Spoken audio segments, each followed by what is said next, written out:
gelin dağlar ara düştü.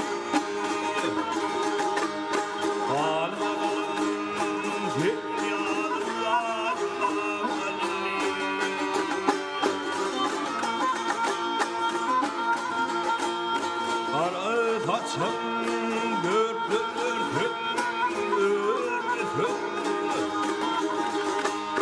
hoş halini yeni gördüm.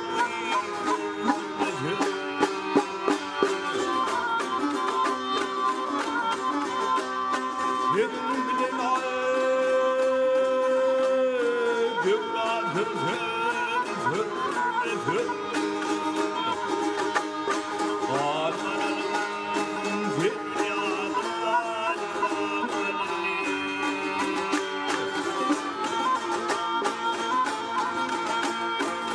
altın ederim yediğini dersin. Kulum nedir, kardeş nedir, vay olmaz nedir.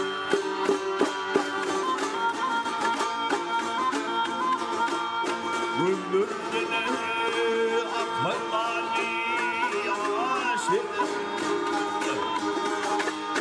Ağlarım dünyadan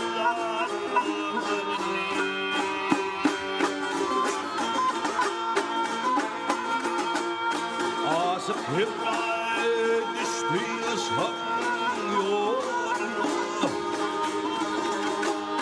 Konulur kalp bulmuş yeşil vay gönlüne.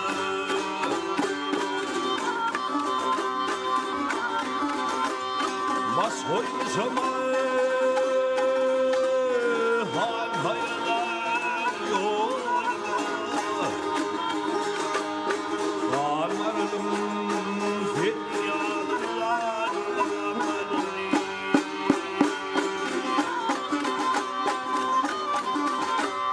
masoy zaman